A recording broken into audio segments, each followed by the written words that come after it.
The University of Richmond is a private liberal arts university with a student body of over 3,000 undergraduates, along with graduate students, faculty, and staff. The Botryte Memorial Library project site is located at the heart of campus, surrounded by academic buildings, residence halls, and major pedestrian routes. The library itself is a central hub of activity, meaning students, faculty, and visitors will be passing near the construction entrance and surrounding areas throughout the day.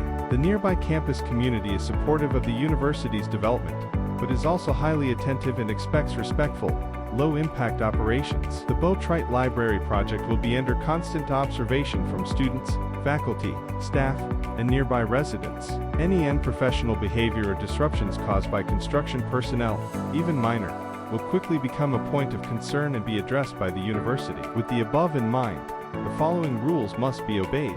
1. All construction workers must go through orientation. 2. All construction activities must follow OSHA standards. 3.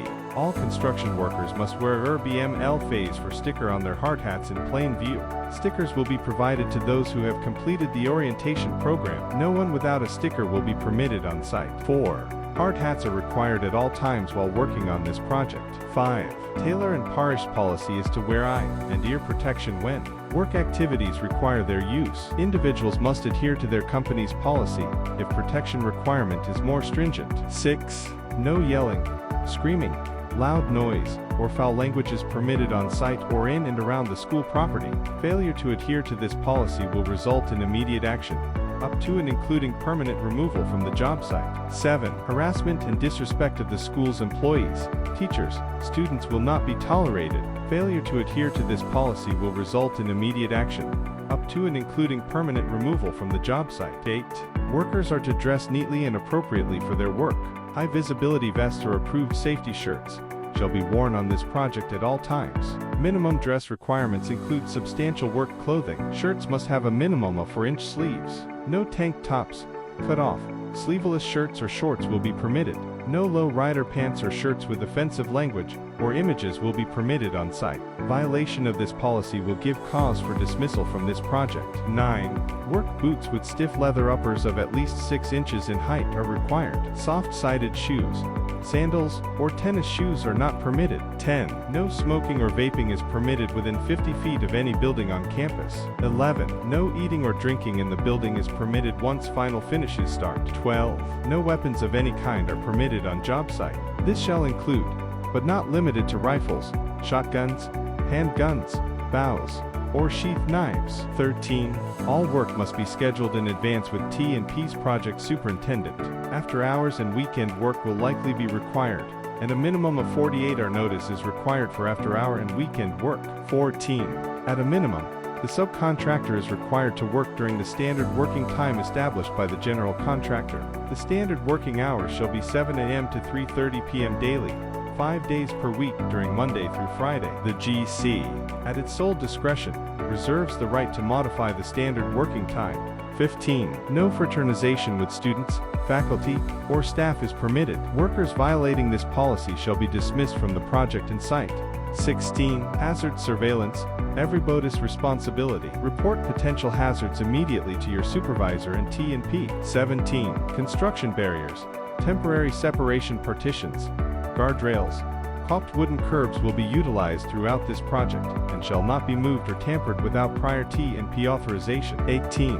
All penetrations through slabs must be sealed watertight to avoid leaks to floors below. All penetrations, holes through fire and smoke partitions must be sealed in accordance with the specifications. All penetrations must have a system pound and must be labeled immediately by the company making the penetration. 19. Fire stop training with certifications will be required if workmen do not demonstrate the ability to follow proper system designations and installation. 20. Fire extinguishers are to be maintained in accessible areas within 50 of all areas of construction. Job fire extinguishers are not to be moved by subcontractors. All subcontractors requiring fire extinguishers for their own specific work shall provide these. 21. Any combustible or flammable fuels, such as gasoline, shall be in an OSHA-compliant metal safety can. No plastic fuel containers are allowed on site. 22. When cutting, burning, or welding, the respective trade must obtain a cutting and burning permit from the project office and provide a fire watch during and after activities for a minimum of 30 minutes. Ref. Spec Section 0135911.4C and NFPA51B. The individual who has been designated as fire watch will have no other responsibilities for duration of the fire watch. 23. In case of fire, our policy is to stand and fight. Call 911 immediately. Address is 261 Richmond Way, Richmond, via 23226. Do not risk your own safety. 24. Confined space, lockout, tagout, and reverse signaling are required safety programs. Each contractor is responsible for training of their employees. 25. All subcontractors shall provide proof, certification 1926.503B, that their employees have attended a fall protection program. 26. Anyone using personal fall arrest systems shall provide a site-specific fall protection plan and rescue plan. 27. Each contractor shall provide designation and documentation of contractor competent person in writing to the project office. 28.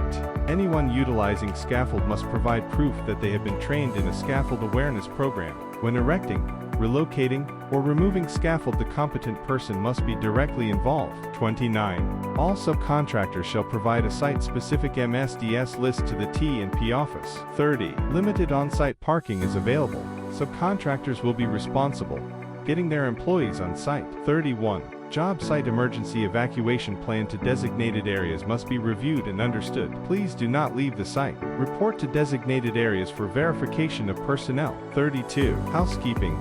Construction areas must be cleaned daily. Public areas must be kept clean at all times.